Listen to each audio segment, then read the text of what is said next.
negociaciones que llevan a victorias y firmas en historias con Super Bienes Raíces. ¿Qué tal, queridos inversionistas? Te saluda Super Bienes Raíces y estoy muy contento el día de hoy porque es nuestro primer episodio de este podcast llamado Campeones Inmobiliarios.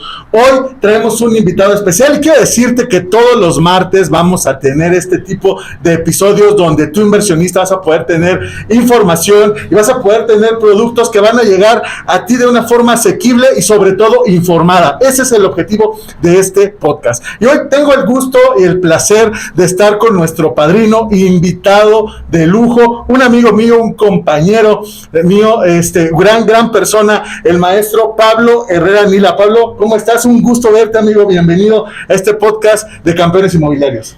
Pues antes que nada, muchas gracias, Super Bienes Raíces, por invitarme a este espacio de diálogo y de escuchar puntos de vista distintos. Y pues sentirme con el gran honor de pues ser tu primer invitado. Eres el padrino de este programa, el primer episodio. Bienvenido Pablo. Y quiero que sepa todo el auditorio que hoy vamos a tener un tema, Pablo, que ha estado en las últimas semanas de moda, por así decirlo. Ha estado en boca de periodistas, de influencers, de la sociedad en general, aunque no es un tema nuevo.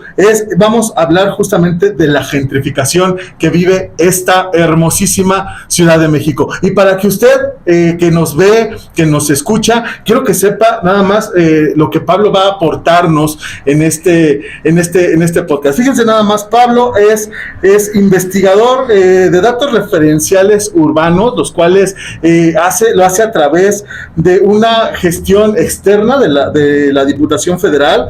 También es secretario general de una organización llamada NATLIC AC, que nos vas a hablar mucho de esto, de lo que hacen en este sentido. Y también es un consultor sobre el fortalecimiento y asesoramiento para el acompañamiento legal, capacitación y elaboración de muchos reportes y muchas propuestas que se tiene a nivel civil. Pablo, tienes toda la información, la formación y la capacidad para dar un punto de vista tan importante como lo es la gentrificación. Y quiero iniciar justamente en este punto, Pablo, porque quiero que nos expliques a los simples mortales, a las personas que estamos de a pie, que escuchamos desde el pasado 4 de julio en la marcha que se hizo contra la gentrificación, sobre todo en la zona de la Condesa en Ciudad de México. Pues primero, ¿qué es la gentrificación? ¿Por qué este concepto ha tomado tanta relevancia en las últimas semanas?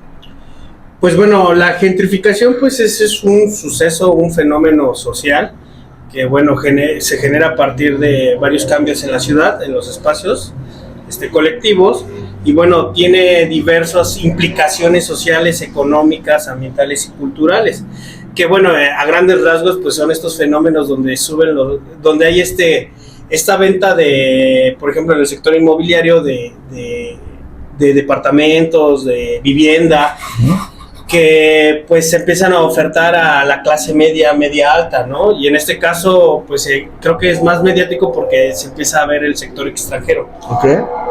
Y bueno, ¿qué ocasiona esto? Pues que suban los costos de los servicios, de los productos, principalmente de las rentas de vivienda, que ocasiona que las poblaciones originarias o los habitantes residentes, que puede ser que hayan vivido mucho tiempo o que hayan nacido desde ahí, pues se ven desplazados porque ya no pueden costear ese estilo de vida y pues tienen que irse a las periferias.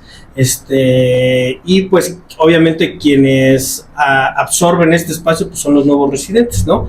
Que pues no tienen ninguna cuestión identitaria o de arraigo dentro del espacio, sino simplemente pues buscan comodidad, servicios, comida o poder ampliar su gasto, ¿no? Ok. Vamos en tu definición de gentrificación. Hay aspectos de tipo social, me comentaste, de tipo económico y de tipo de generación de ese tejido social que también tanto se ha hablado en este tema de la gentrificación. Quiero iniciar, Pablo, con la parte social. El diario electrónico El CIO manda un reporte donde dice que México es el último país de la OCDE Es decir, es el país de la OCDE que menos habitantes extranjeros tiene en su país, con menos de 1 millón de extranjeros en el país. Entiendo que la mayoría están concentrados en el centro, en este caso en la capital. En un fenómeno social, ¿por qué la gentrificación se da específico en una zona? ¿Por qué no es en toda la Ciudad de México? Bueno, tiene que ver con políticas públicas. Por ejemplo, en el caso de la Ciudad de México, algunos autores mencionan que este boom de inmobiliario o el tema del inicio de la gentrificación, pues inicia con políticas públicas emanadas por el gobierno de Carlos Salinas de Gortari, ¿no? Donde empiezan a hacer políticas, donde empiezan a desbloquear algunas políticas proteccionistas, por ejemplo, del territorio comunal. Para darle pues auge y preferencia al tema del sector privado, o sea, beneficia más al sector privado que a esta cuestión. Entonces empieza a utilizar espacios como Condesa, Hipódromo, y bueno, se empiezan a generar otras zonas ahí, y empieza a meter el sector inmobiliario pues ya toda una gestión de modernización tanto de vivienda, de espacios públicos, de ocio, de cultura, que obviamente con la excusa de mejorar la imagen urbana, pues empiezan a hacer este boom, pero empiezan a ofertar el espacio a clase media alta. Pero con este concepto que tú estás manejando, pues la realidad es que yo viéndolo tal vez desde otra perspectiva, pensaría que esto es algo muy positivo. Si estás teniendo mejoramiento urbano, mejores servicios, una mejor movilidad de cierta manera en esta ciudad, ¿dónde aparece la parte, exactamente dónde está la parte que no le beneficia a la sociedad el tema de que estamos hablando de la gentrificación? Pues a lo mejor desde la perspectiva del mercado, de puntos de vista neoliberales, pues es muy positivo porque estás marcando un tema de crecimiento económico, ¿no? Y de desarrollo. Pero pues ahora hay que preguntarle a la gente que pues es desplazada, ¿no? A los originarios, a los habitantes, quienes pues desde un principio están acostumbrados, tienen una cultura, una identidad a un espacio, y por cuestiones económicas son desplazados de manera forzada. Creo que el problema empieza pues en varios ámbitos. Por ejemplo, el tema de servicios, pues ya existe una carga de servicios, porque pues al momento de gentrificar o bueno, ofertar más vivienda, pues estás cargando ya los servicios, ¿no? Claro, sí, completamente de acuerdo. Vialidades y todo eso. Y bueno, ahora de la parte de los desplazados, pues es todavía más grave, porque ellos se tienen que ir a zonas más peligrosas, más difíciles, ¿no? Donde, por ejemplo, en vialidad, pues empiezan a complicar la vialidad, porque ellos se tendrían que trasladar de vuelta al lugar donde muchos años nos pasó eso, ¿no? Sí, claro, o sea, imagínate, bueno, nosotros no hemos sido, bueno, en mi caso yo no he sido gentrificado, pero pues la cuestión económica en ese entonces, o la cuestión de la necesidad de estudiar, pues me obligaba a venir hasta acá, ¿no? Es viable, Pablo, desde una perspectiva ya de ideología, es viable poder victimizar a los que vivimos en la periferia de alguna manera por estar ahí. O sea, ya hablo sobre todo los que no somos originarios de una zona que está gentrificada y que nos tocó por diversas condiciones nacer, crecer, tener estudios de esa manera. Es válido poder decir, yo tengo el derecho de estar ahí, yo tengo esa noción, porque tú que ahora ocupas ese espacio que yo quiero ocupar, y por eso me manifiesto tal vez de estas, como las expresiones sociales que se han dado en las últimas semanas. ¿Es viable esta parte? Sí, claro, pero creo que es distinto el punto de partida, porque tú estás reconstruyendo la ciudad por ejemplo, en políticas públicas, aquí en el centro, en Condesa, estás reconstruyendo la ciudad para ofertarla. ¿Sí? Okay, en el caso de la periferia, pues no, porque no estás desplazando a nadie. Son territorios que empezaron y que se ofrecieron, y no estás desplazando a nadie, están ofertando nueva vivienda, que de hecho pues estás cumpliendo con el tema del derecho humano, ¿no? De tener una vivienda, el que sea digna, pues es ya lo complicado, porque pues te venden terrenos, entonces con el esfuerzo que vas haciendo vas construyendo, pero no estás desplazando a nadie, a diferencia de los modelos inmobiliarios de política pública que van con el sector privado, que pues están reconstruyendo a favor, que es justo una de las críticas que plantean, que pues están atentando contra el derecho de vivienda, y en vez de convertir la experiencia de vivir en un espacio, pues lo estás convirtiendo en una mercancía.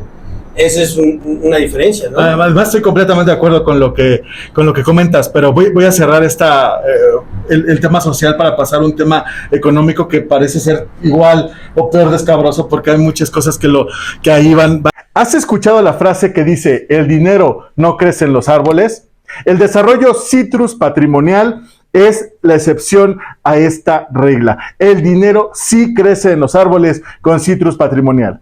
A través de 1000 metros de gestión de tierra 100% comercial, podrás obtener un rendimiento garantizado a través de la comercialización del fruto limón. Comunícate conmigo al 55 39 49 17 91 y conoce cómo tu dinero se pone a trabajar a través de uno de los productos más consumidos a nivel mundial. Ya lo sabes, 55 39 49 17 91. Citrus Patrimonial, porque el dinero sí crecen los árboles. Que ahí van a fluir. El hecho de poder tener vivienda, el hecho de poder tener vestido, el hecho de poder tener salud, son derechos humanos universales, ¿estamos de acuerdo? Claro. Vamos a pensar en esto, Pablo. Yo quiero ir a un restaurante y pido una langosta, pero no la puedo pagar. Yo quiero ir a un hospital privado donde me aseguran un servicio de calidad, pero no lo puedo pagar. El Estado me oferta el tema alimenticio, el Estado me oferta el tema de salud, el Estado me oferta el tema de vivienda. Y aquí hay una pregunta que yo te hacía. Si yo no puedo costear en un tema de mercado, justamente para hacer el enlace económico, ¿es viable desde un sentido económico salir a manifestar por algo que está fuera de mis alcances?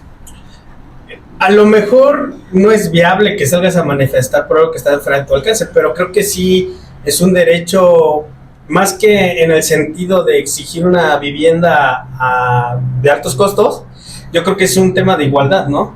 Porque, pues sí, a lo mejor no me alcanza para ir a un hospital, pero eso es el tema de que está muy marcada la desigualdad en México, ¿no?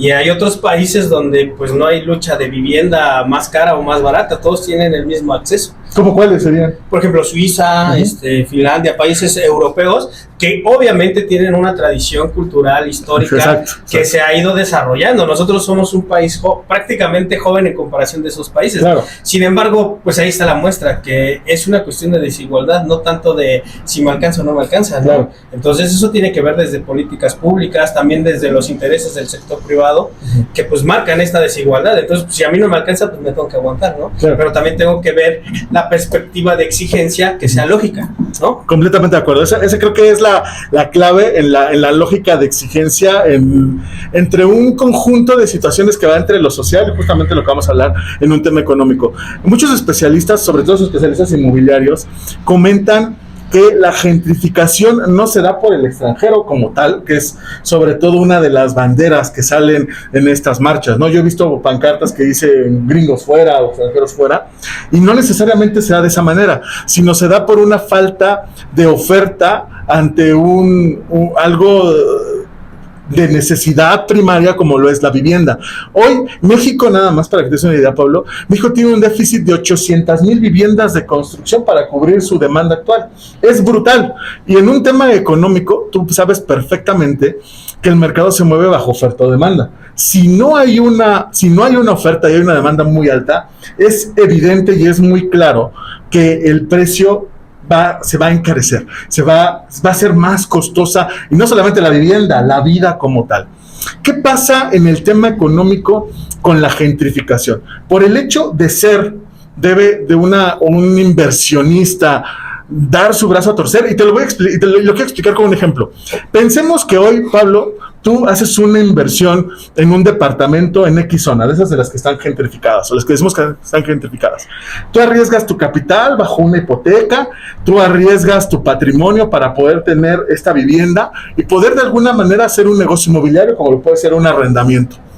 Pero resulta que tu inquilino ya no te puede pagar, y por no quererte pagar, o por no poderte pagar, no porque no lo quiera hacer, por no poderte pagar, tú te ves en la necesidad de congelar ese precio, viendo afectada tu utilidad y por ende, viendo afectado tus ingresos que van a tu familia. En este caso económico, es viable desde la perspectiva del inversionista que se salga a manifestar por una gentrificación que el mismo mercado ha hecho? Pues creo que es parte de lo mismo. Creo que es el control que te da o el acceso que te da las mismas políticas públicas. Pues el mercado, pues si llega a poner oferta y demanda, pues es libre mercado, ¿no? Es correcto. Entonces, pues el mercado entonces está controlando los precios, está controlando eso, pero está dejando al lado cuestiones importantes como la cuestión social. Más bien sería una parte del mercado, ¿no? Porque el mercado en sí claro, se regula solo, en cuestiones muy prácticas se tendría que regular solo. Claro. Hay alguien que está desde la oferta tal vez, o desde la misma demanda, claro, que lo está controlando. Sí, o sea, tú, como cualquier producto, o sea, tú ofertas y va a haber quien te lo compre, ¿no? Entre menos, más demanda y menos oferta, pues obviamente el precio va subiendo. Creo que eso también tiene que ver con el esfuerzo del gobierno de que pues no ha logrado ofertar una buena vivienda para todos. Entonces la oferta se reduce y es donde le da gran oportunidad a los inversionistas de establecer sus propios precios, ¿no? Pero creo que puede ir más allá. Por ejemplo, yo estoy estudiando el doctorado en innovación en ambientes locales, donde hablamos de innovación social. Y esto también es un proceso, por ejemplo, de un inversor inmobiliario, pues innova, ¿no? Crea una nueva área, una nueva forma de vivienda, que a lo mejor no es asequible para todos, pero nos habla de una innovación, que solamente la innovación le va a generar beneficio al que generó esa innovación. Pero el mismo Schumpeter, que fue uno de los pioneros de hablar de la innovación, hablaba de innovación social. Hablaba de que pues la innovación no solo es tecnológica, también hay que contemplar el tema social.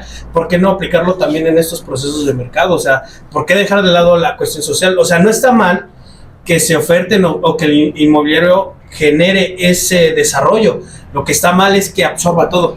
Ok, completamente de acuerdo también con esta parte. A ver, ahora, en el tema, desde la perspectiva de un inversionista, para recomendarle que pueda ser socialmente responsable. Hoy las grandes inmobiliarias pues son grandes empresas que mueven muchísimo capital a partir del levantamiento del mismo, ¿no? Muchas veces no es su dinero, muchas veces ni siquiera el mayor porcentaje del capital viene de un banco, sino viene del sector de la población que invierte como tal en alguna vivienda en preventa y ayuda al desarrollo a poder capitalizarse. ¿Cuál sería la recomendación más viable para el inversionista que hoy pretende hacer un desarrollo, que hoy pretende hacer vivienda, que hoy pretende ser un diferenciador para ser socialmente responsable y no caer en esta etiqueta de que es gentrificador o que está ayudando al desplazamiento de las personas que están hoy viviendo en donde él quiere desarrollar? Pues mira, creo que escuchar, ¿no? Y el diálogo entre los antiguos habitantes y de los nuevos habitantes, de los que desean vivir en esa parte, ¿no? Para comprender qué punto medio o qué estrategias puede generar para no generar tanto conflicto. Al final de cuentas, si tú vas y en un espacio, por ejemplo en Yucatán, Mérida, que ya está un boom inmobiliario también ahí, pues de qué manera beneficias al poblador, ¿no? O sea, ¿qué beneficio? Porque al final sí es una generación de derrama económica, pero ¿para quién? ¿Para el inmobiliario o para la comunidad? Entonces, si el inmobiliario logra concentrar o enfocar cómo distribuir esos intereses, pues creo que habría menos temas de gentrificación, porque no está mal que venga a vivir un extranjero, no está mal que venga, sino que pues al momento de absorber todos los beneficios, pues es donde están los problemas, ¿no? Ok, entonces, la repartición de riqueza no se está dando. Exactamente, entonces yo creo que una estrategia sería pues de dialogar cómo distribuyes eso. A lo mejor no le das un beneficio inmobiliario, pero ¿qué tal si le das el tema de la distribución de productos locales, ¿no? O sea, no estás desplazando de todo al poblador y le estás fortaleciendo algún producto que ya esté desarrollando, ¿no?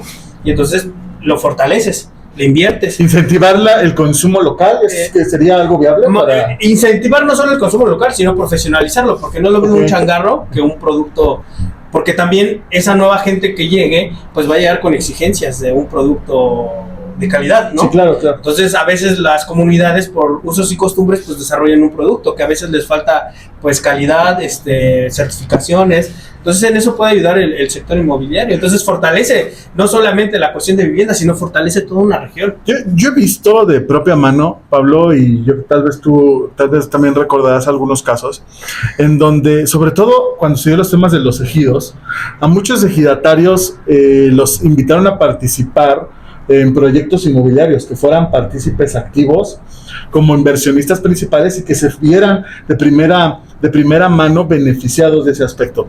Y una de las cosas que yo veía que me resultaba lamentable era cuando el ejido como tal no podía ponerse de acuerdo por un tema de usos y costumbres. Es decir, el ejido se convertía en una cooperativa y la cooperativa se volvía otra empresa que peleaba con el desarrollo, y algo que podía ser muy bueno para la comunidad resultó que ya no podía ser viable, porque el tomador de decisiones del ejido, simplemente porque pensaba desde sus costumbres que iba a ser algo nocivo para ellos. Esta parte es la otra parte de la sociedad, como Estado, territorio, población y por supuesto gobierno. Pues este diálogo me parece importante, pero los 3 niveles deberían de estar bien asentados, bien preparados y bien capacitados para poder tomar estas decisiones. De los que están del otro lado, los que se ven, entre comillas, afectados en la gentrificación, ¿qué consejos se les puede dar a ellos para no poder ser desplazados? Hoy sabemos que tal vez es complicado, porque son las víctimas en esta lucha, si lo queremos ver de alguna manera. Pero ¿cuál es la solución al corto plazo que ellos pudieran proponer para una política? Y aquí vamos a enganchar la parte política, por supuesto, para una política pública que realmente pueda beneficiar a los 3 sectores del Estado. Pues yo creo que más que aconsejarlos a ellos, es más bien pues quien es el autor de quien pone las reglas, ¿no? Hacia quién las pone, hacia quién beneficia, porque imagínate que tú estás aconsejando a una persona de que posiblemente le quiten su vivienda y que se prepare, pues está complicado, ¿no? O sea, yo compro una vivienda esperando pues vivir ahí pues todo el tiempo, pero yo creo que tiene que ver con cuestiones culturales, rezago educativo, por el cual pues existe este tema de agandalle, ¿no? En ciertos puntos, porque bueno, no todo el sector inmobiliario es malo, o sea, pero sí hay pues hay casos muy escabrosos. Sí, claro. Entonces yo creo que la construcción, como tú lo dices, es de los 3, sector privado, sector público y de la sociedad. Como bien dices, a lo mejor por usos y costumbres, más que por usos y costumbres, es por falta de educación o por falta de conocimiento de cómo se lleva un proceso de ese tipo de proyectos. Sin embargo, no es difícil, o sea, yo creo que hay procesos donde puede participar la sociedad civil. Por ejemplo, hay una organización que se llama Love Fútbol, que ellos han trabajado conjunto a nuestra organización, que es NATLIC, y ellos traen un modelo de integración muy padre, que es conjuntan a la comunidad para apropiarse de un espacio público, y la comunidad empieza a aprender, a integrarse, pero es un proceso que no se va a dar en 6 meses, es un proceso que se tiene que dar en 1 año, 2 años, 3 años, pero existe esta apropiación, e integración con lo nuevo, y aquí es bien importante porque ellos trabajan con empresas relevantes como Manchester City, como Disney, y se meten en esta cuestión de la comunidad. Entonces no solamente es un tema económico, también es un tema social, pero hay que acompañar a la comunidad, y ese es el trabajo que tendría que hacer el gobierno y el sector privado. Pero también creo que el gobierno y el sector privado tendrían que bajarse un poco en sus tecnicismos y poder comunicarle a la gente, porque la gente no te va a hablar de manera rimbombante, o sea, tienes que traducir esa información para que la gente lo comprenda, y sí lo comprende. La gente también quiere comer, también quiere vivir bien, pero ¿cómo le ayudas? O sea, el tema de la gentrificación justamente ni siquiera es poder vivir en una zona residencial, sino tener lo básico. Me queda claro que puedas tener agua, que puedas tener vialidad, que no te hagas en el transporte público 6 horas para llegar a tu trabajo. Sí, se entiende esta parte. Me llama mucho la atención, hoy pasando al tema político, Pablo, en la Ciudad de México se han lanzado, a partir del gobierno que dirige Clara Brugada, se han pasado 13 puntos importantes para combatir la gentrificación. A mí me parece que todos están bien, pero francamente hay uno que me preocupa, que es que el gobierno comienza a hacer una regulación de precios. Históricamente, Pablo, todo gobierno que entra a querer regular el mercado es un desastre. ¿Por qué hoy, algo que no es nuevo, algo que sucede en la ciudad, por qué hasta ahora el gobierno de la Ciudad de México, que siempre ha sido de izquierda además, alza la mano y dice, aquí está la política pública? Digo, es una muy buena noticia, ¿eh? Qué bueno que ya le están entrando, pero ¿por qué hasta este momento, pues desde tu perspectiva, por qué lo está haciendo? ¿Y qué opinión tiene hacia ti que el gobierno empiece a meter mano sobre la regulación de precios?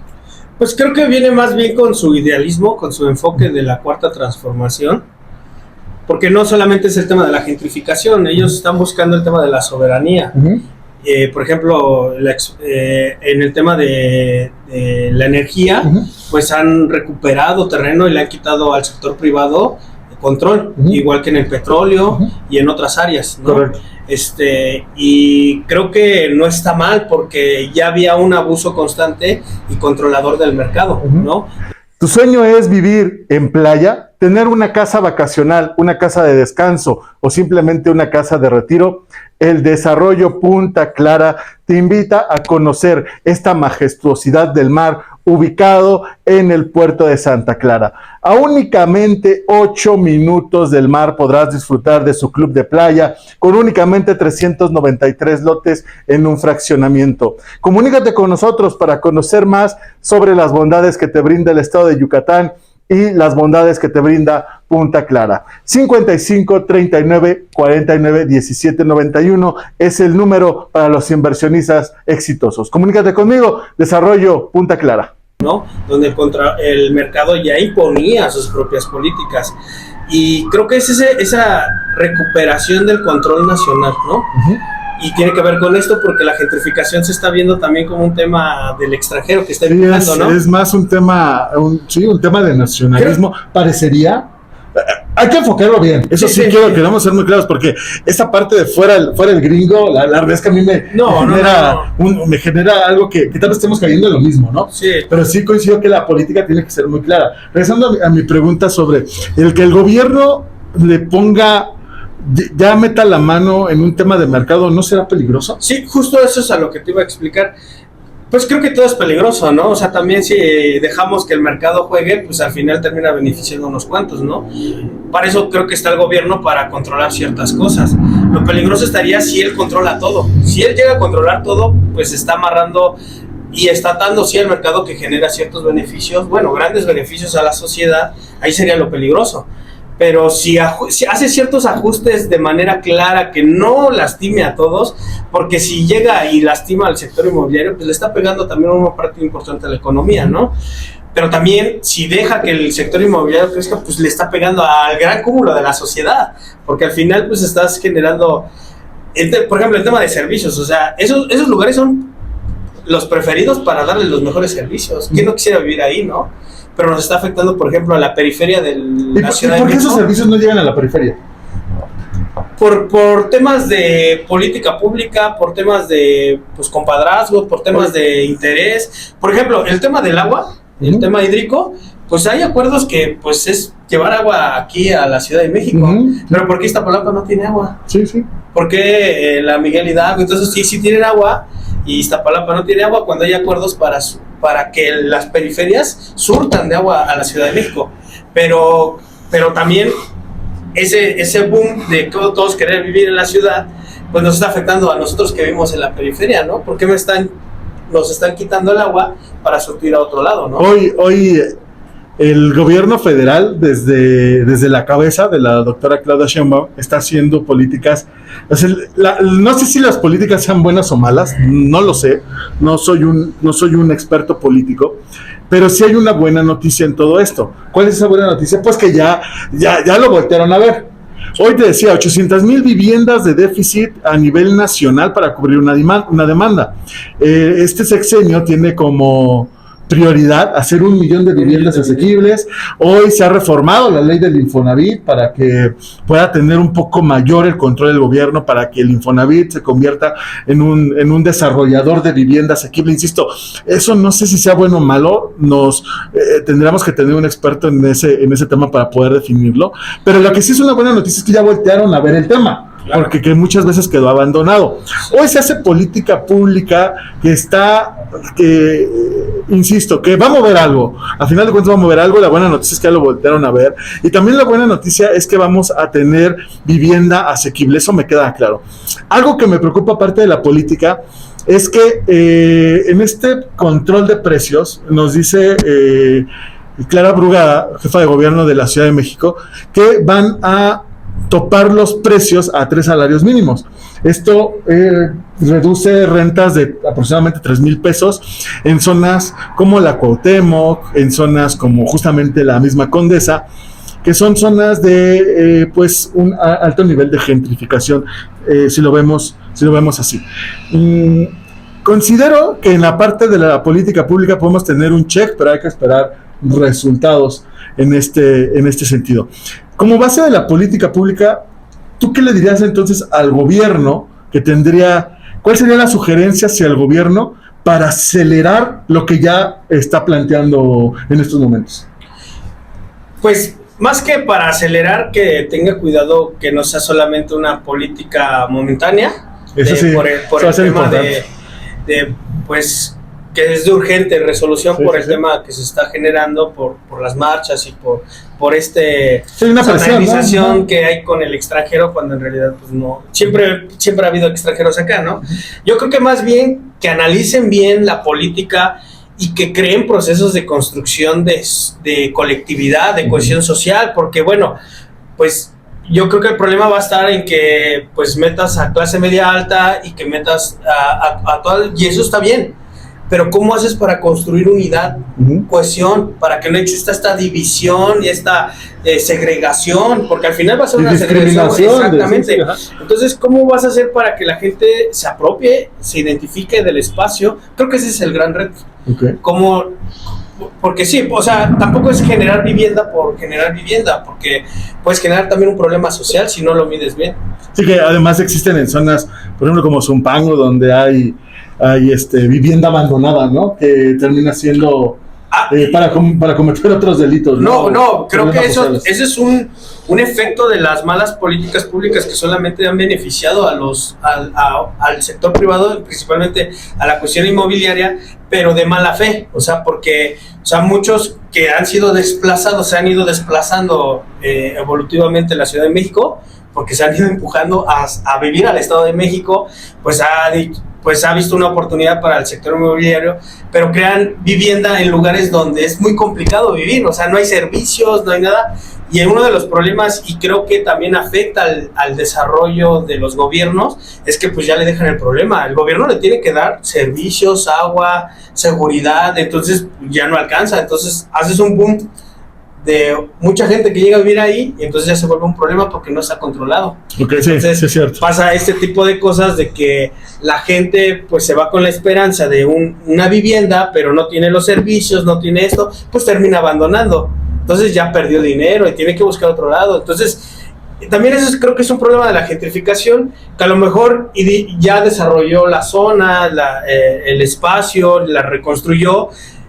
Este desplazamiento de gente pues ya es problema de alguien más, ¿no? Sí, te lo dejaron ahora el gobierno de Morena, porque todo sucedió en el gobierno del PRI. Más que del gobierno, pues por ejemplo, ¿dónde se desplaza esta gente? Se va a Iztapalapa, se regresa. Entonces, pues ya va engrosando. Entonces, los problemas que ya existen allá, pues se van haciendo más grandes. ¿Sí me explico?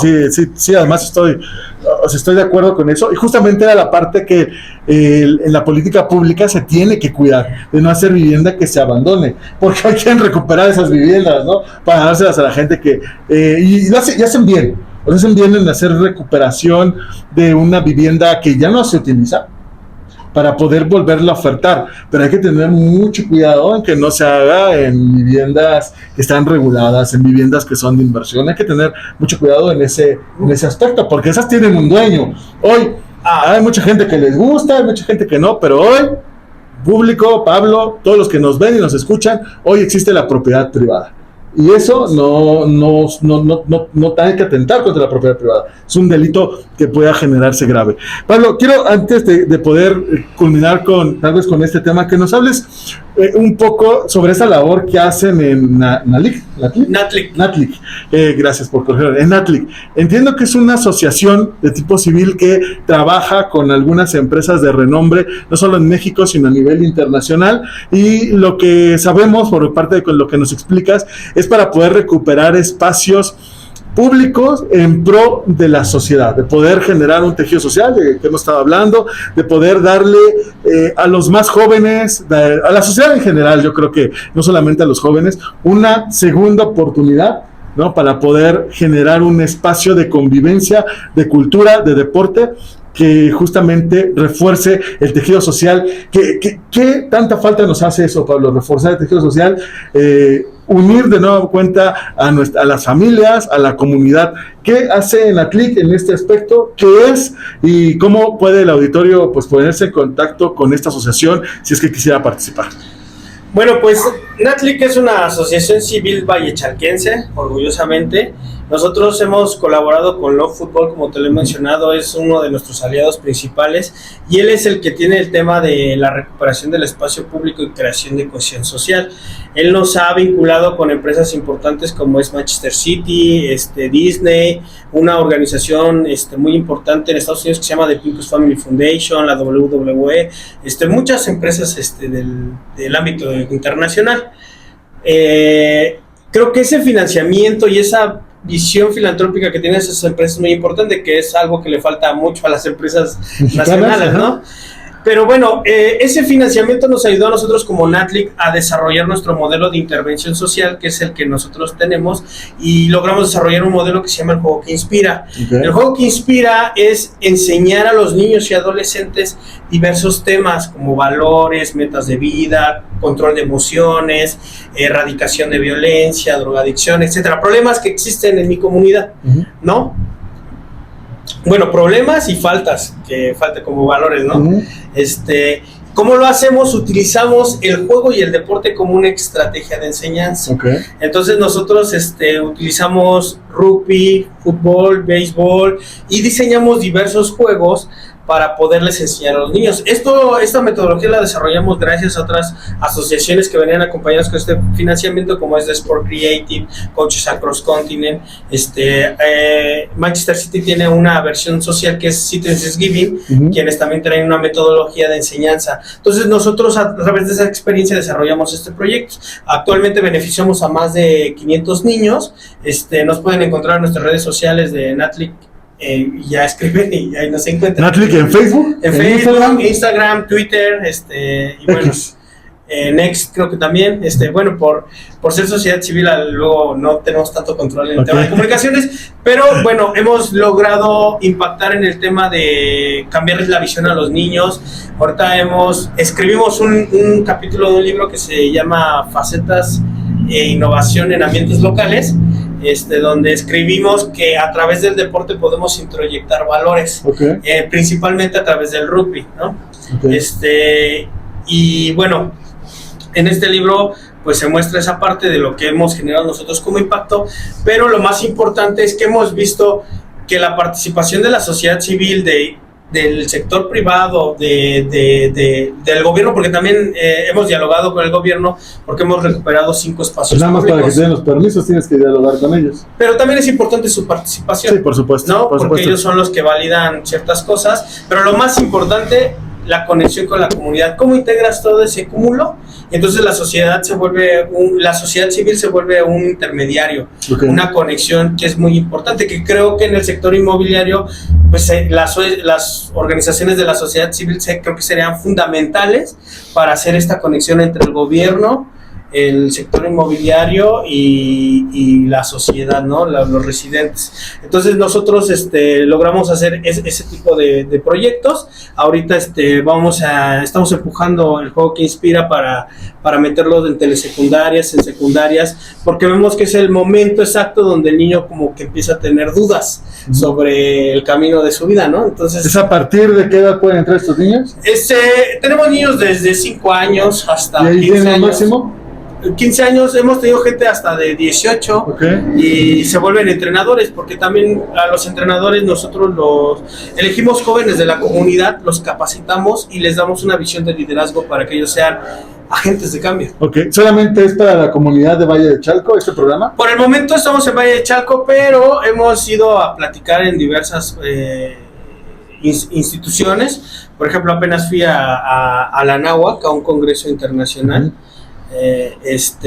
Y bueno, ahí tuve la oportunidad de ofertar, platicar un poco de lo que trata el programa, pues hubo muchos interesados. Entonces quien guste, podemos nosotros ir a capacitar a sus jóvenes o a implementar el programa ya, pero obviamente es un proceso de gestionar recursos, porque algo que también entendimos es que por más que queramos ayudar, si no existe dinero, pues es bien difícil, ¿no? Completamente de acuerdo. Sí, completamente. El recurso económico, volvemos al mismo punto, es importante para poder lanzar los proyectos. Y el apoyo, justamente, gobierno, sociedad, la participación privada y en conjunto el Estado, pues en conjunto es como vamos a salir de nuestros problemas sociales. Hoy hablamos una pizquita del tema de gentrificación. Y Pablo, antes de despedirnos, ¿cuál es la propuesta general? Porque yo sé que tienes una propuesta, tú, Pablo, que estás trabajando. ¿Cuál es la propuesta general para el tema de gentrificación? ¿Cómo solucionar, si cabe la palabra, solucionar este problema social? ¿Cómo poder llevar a esas personas que hoy se están viendo afectadas a una solución pronta, una solución de fondo, para poder tener y regresar a esta comunidad y poder una vez más poder reconstruir ese tejido social? ¿Estás pensando en invertir en el estado de Yucatán? Esta es una muy buena opción para ti. Desarrollo Arbolia, un desarrollo residencial bajo régimen en condominio 100% urbanizado. Si lo que estás buscando es plusvalía y retorno de inversión para tener una seguridad financiera para ti y tu familia, el Desarrollo Arbolia es tu mejor decisión. Ubicado únicamente a 20 minutos de la capital yucateca, encontrarás una combinación de la comodidad y confort combinado con la naturaleza. Si quieres conocer más detalles, por favor comunícate al 55 39 49 17 91. Te espero en el Desarrollo Arbolia. ¿Cuál es la propuesta general que ustedes han creado? Pues mira, yo trabajo con un diputado y estamos desarrollando una propuesta para el tema de gentrificación, pero no una propuesta impositiva, sino también un tema que no implique detener el desarrollo, sino también... ¿Pero de qué va? ¿Se puede decir? ¿De qué va? No, porque todavía la estamos desarrollando, ¿no? Okay. Pero sí es integral. Pero la idea que se contempla, pues es justo que a los residentes pues no crees como estrategias, proyectos que no los expulses, sino al contrario, también los ayudes a crecer, a ser clase media alta, para que ellos también se mantengan en el espacio. ¿Cuándo va a salir esta propuesta, Pablo? ¿Cuándo tienen pensado que se lance hacia... Esperamos que... ¿Puede alcanzar este periodo? El periodo de este trienio. Sí, del ordinario. Sí. Todavía alcanza. De hecho, pensamos meterla en inicios de septiembre, octubre. Bueno, la línea, sí. Del periodo ordinario. Bueno, el primer periodo ya terminó. Ahorita va a iniciar el segundo periodo. Okay. Ahorita está en el primer receso. Y ahorita está la función permanente. Tiene razón. Entonces, pues bueno, cuidar esa parte. También el tema de los derechos de propiedad, porque creo que también se ha desprotegido esa parte donde se le ha dado exclusividad a propietarios extranjeros, cuando en realidad pues es también recuperar el tema de la soberanía. No está mal que aprovechen el espacio, pero garantizar que los beneficios que generen también... parejo. Exacto, que los beneficios también se distribuyan dentro de la comunidad, no nada más se quede en esa parte. También en el tema ambiental, pues que respeten el tema, porque también se han generado políticas públicas, principalmente de los gobiernos anteriores, pues que benefician esa parte y ponen pues lagunas que pues ayudan a que se prolifere este tema inmobiliario con cuestiones ambientales cuando no lo son, ¿no? Entonces, creo que también proteger el medio ambiente, por ejemplo, en áreas protegidas, pues creo que en países desarrollados se ha demostrado que puede convivir la naturaleza con el desarrollo, ¿no? Entonces, pues proteger ese tema de la sustentabilidad, calentadores solares, el tema de los desechos, principalmente el manejo del reciclaje, o sea, proteger toda esa parte para que no sea tan invasivo. Okay. También el tema de la asequibilidad, de que pues como los impuestos, ¿no? Paga el que gana más, paga más, ¿no? Y pues también pues hacer una versión, pues para que gente que desea vivir en eso, porque también es su derecho vivir en esa parte, pues puede acceder, ¿no? Okay. Y bueno, otras cosas, es que es un tema muy complejo. Sí, por supuesto. Pero créeme que estaremos pendientes de cuando se lance esta propuesta, porque a mí me resulta por demás interesante. Todos debemos estar involucrados en ese aspecto, porque sí, insisto, es algo que todos tenemos que poner nuestro granito de arena para que esto salga adelante. Sí. Entonces tendremos que estar muy pendientes de esta propuesta. Fíjate, ya llegando a esta conclusión de la gentrificación, yo siempre he pensado que uno de los principales problemas es la centralización como tal. Yo siempre pongo este ejemplo, que en la ciudad existía la Secretaría creo que era de Pesca, o algo relacionado con el mar. En la Ciudad de México no hay mar. Se me hacía muy curioso decir, oye, ¿por qué tienes una secretaría que gestiona los productos de mar cuando pues no lo tienes? Yo siempre he pensado, no entiendes la problemática de primera instancia, ¿no? El tema de la centralización sí creo que es un punto que se puede trabajar en el corto plazo para poder ir desahogando también un poco el tema de la ciudad y poder brindar más y mejores servicios. Una de las cosas que también siempre me he cuestionado es ¿por qué, si hay tantos incentivos fiscales, por ejemplo, para las empresas, por qué no los llevan a esas zonas donde tienen mayores empleados, ¿no? Digo, lo hizo Walmart en Estados Unidos, donde su corporativo lo puso en un pueblito, ¿no? Que son creo que 2,000 habitantes. Ahí puso su corporativo y la gente llega muy rápido. ¿Por qué no diversificar esta parte de no tener tan centralizada la capital, poder mover justamente zonas, hasta las zonas turísticas? Porque piensa en Cancún. Hoy Cancún, mismo que le quites el turismo y le quitas el PIB a Quintana Roo, ¿no? Entonces, la centralización creo que es un tema que sí también impacta mucho el tema de la gentrificación. Nos gustaría tener en la periferia el empleo, lo cual desahogaría las vialidades, como bien tú lo comentaste, daría mejor calidad de vida a ese padre que pasa 6 horas en el tráfico, que sale a las 5 de la mañana, que regresa a las 10 de la noche, que se pierde la oportunidad de ver temas importantes con sus hijos, de la escuela, que los regrese y los ve dormidos. Creo que la propuesta general, y insisto, porque si el tema da mucha tela de dónde cortar, pero creo que es empezar a descentralizar. Me parece que es una extraordinaria idea. ¿Tú cómo ves esto? Pues más que descentralizar o centralizar, creo que debe de haber un trabajo conjunto para llevar un ordenamiento territorial correcto. Es parte de descentralizar. Pero es que depende. Piensa, porque tú que eres de Chalco, ¿no? Tú eres de Chalco, que empieza su fundación por ahí de los 90s, que de hecho su nombre es Solidaridad. Él trabajó el programa Solidaridad de principio de los 90s entre el cambio del gobierno del presidente Salinas y el presidente Zedillo, ¿no? Y tiene un ordenamiento territorial adecuado. Tú lo ves desde arriba, oye, Chalco es cuadrado, es extraordinario. Sí, bueno, pero más lo que te permite, perdón, que te interrumpa, lo que te permite este ordenamiento físico, en teoría te va a permitir tener mejor alcantarillado, mejor iluminación, mejor distribución de agua, mejor distribución de la población. ¿Qué pasó? Una mala política pública. Bueno, es que lo que iba con el ordenamiento territorial era más en un enfoque de un análisis, una perspectiva de economía regional, ¿no?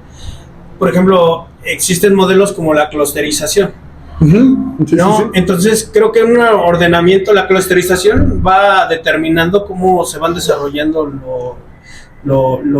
las zonas industriales, la zona de vivienda, y esos modelos están muy, muy padres porque, por ejemplo, el problema que existe ahorita es que no hay un ordenamiento en la cuestión económica. O sea, la periferia estamos, por ejemplo, Valle de Chalco, Solidaridad, no fue una mala política, creo que fue una política de vivienda bien, pero no estuvo ajustado al tema de la vocación de su población. Bueno, había un rezago educativo de la población que existe en Valle de Chalco, que no supo cómo aprovechar ese boom, porque fue un boom, fue muy rápido el desarrollo. 10 años se llenó. Entonces la gente con rezago pues no supo aprovechar esa parte y entonces estuvo estancado, hasta la fecha sigue estancado, pero tiene que ver con que les faltó entender cómo era la comunidad para ver qué, o sea, no solo era vivienda, también les tenías que haber generado descentralización, empleo. Entonces, es parte de lo que te decía.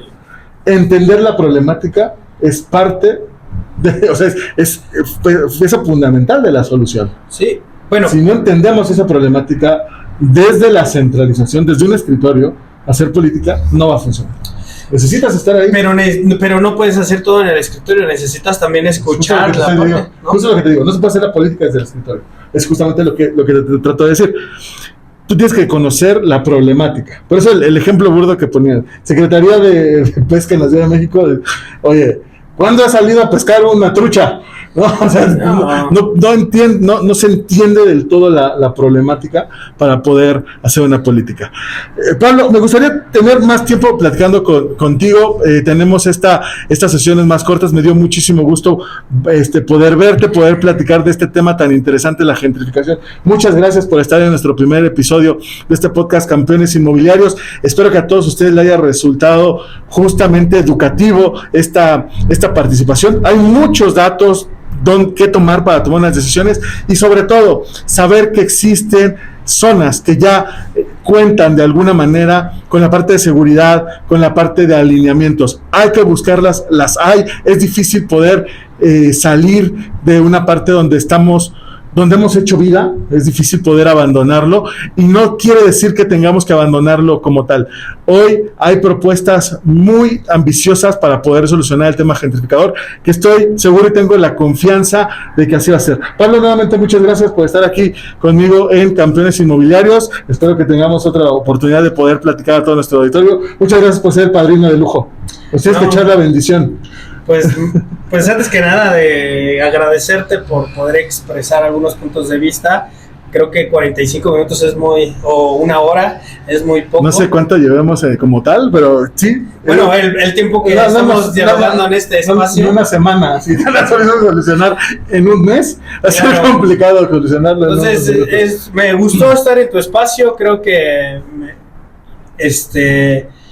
creo que es importante ver varios puntos de vista y bueno, pues te deseo mucho éxito. Muchas gracias. Te doy yo creo que te va a ir muy bien porque pues tienes muy buena presentación. Okay, y pues gracias. yo creo que más que bendecirte, pues te deseo todo el éxito del mundo. Muchas gracias. Cuentas conmigo por si vuelves a interesarte a platicar de otros temas. Hay otros temas sociales. Mi enfoque es más de desarrollo local. Esa es como mi línea de investigación.